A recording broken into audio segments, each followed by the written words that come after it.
Hello, my dear Capricorn friends. This is Maxine Taylor, and I have your forecast for January 2021 right here. Let me share it with you now. Uh, oh, it's just terrific. All right. I'm going to start over here in the 12th house with Venus, the pink planet.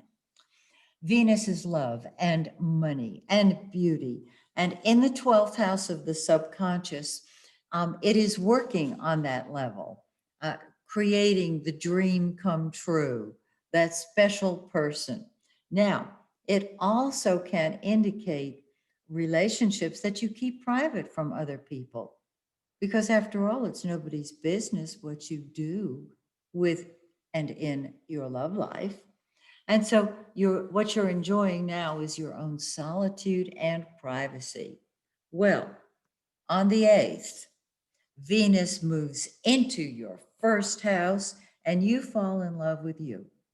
This is the time to beautify yourself, change your hair, change something about your wardrobe, your clothes, but most importantly, love you. That means pamper you, take care of you, and chocolate always helps. Okay. Um, it is without Venus in the first house says you love you because wherever Venus is, that is what you love. When you love you, the world loves you. When you love you, you can take care of you because you know that you are good enough to do that. And everybody is.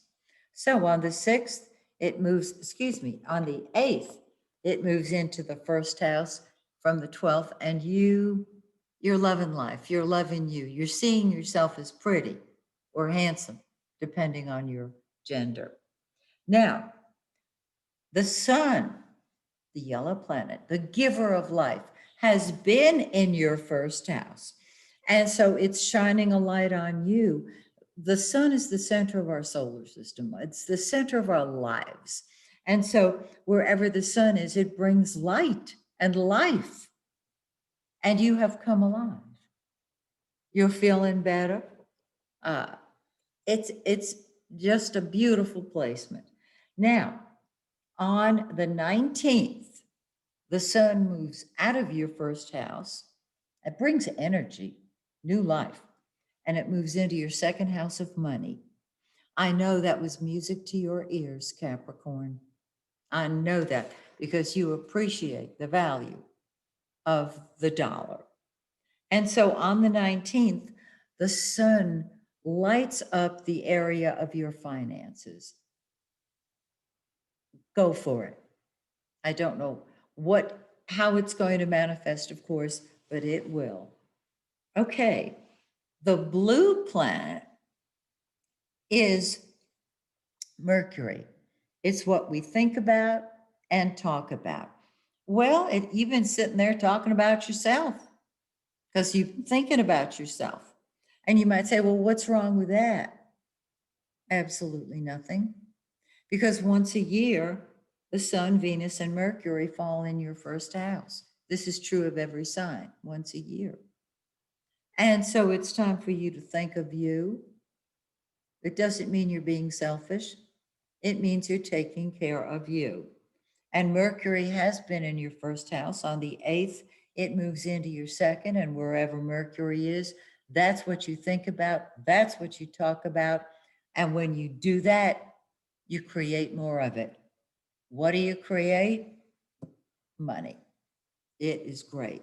Now, Mercury is going to go retrograde on the 30th of the month. And you know you're not going to start any new projects, even financial ones, or maybe even especially financial ones when it goes retrograde. But before it goes retrograde, it's in the shadow of the retrograde Mercury on the 15th. And it feels like it's retrograde when it's in the shadow. And the problem is because it feels like it's retrograde, everything is confused. You know how it is when Mercury goes retrograde. Communication, correspondence, and transportation just go nuts, right? You're not going to start any new projects on and beyond the 30th. You may not want to do any new projects starting the 15th, because if you start a new project on a retrograde Mercury, it either fizzles out completely or has to be redone within the year. You don't want that happening during the shadow. It's weaker in the shadow, but it's there. So you'll want to join me next month when we talk about it being retrograde. Okay, Mars is the red planet. Mars is what comes first to us. Mars is what we fight with and fight for. It's in your 5th house of kids. You will find that one of your children is going to insist on doing what he wants, when he wants, how he wants, because he wants. I use he generically. It also says you want to have fun your way. Have fun your way. Throw yourself into fun. It goes along with pampering yourself. On the 6th, Mars moves into your 6th house of work, health, and service. And so you can create progress at work. There is an impatience about your job, about the tasks at hand. And so you want to slow it down just a little bit, because you don't want to be banging your head or your foot against something. When we're impatient in the area of health, there can be stubbing of toes, all kinds of things, because we want what we want when we want it. Just be aware of that. Throw yourself into your work. That works. You get the picture. All right. On the 13th, we have a new moon in 23 degrees Capricorn. It's in your 1st house, and so it reactivates the I love me, I'm putting me first aspect. Do it. Don't squelch it. Put yourself first, because on the new moon, everything starts growing. I love that. Okay, find 23 degrees Capricorn in your birth chart. Combine it with this solar chart, and you'll have the whole picture.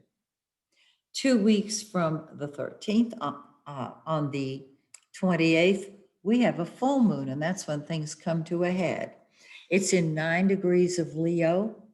Find 9 Leo in your birth chart and combine it with this full moon in the 8th house of secrets, transformations, psychic detective work, and other people's money. This is the 8th house deals with mutual financial projects, mutually beneficial, hopefully, financial projects, but it deals with secrets as well. So you're going to want to be alone. That's cool, no problem, because that full moon will give you 2 weeks to be a detective and get to the bottom of any unfinished business. So that's what I have to share with you. Please join me next month when, once again, we take a look at your forecast. Until then, may the stars shine brightly on you and yours. Bye for now.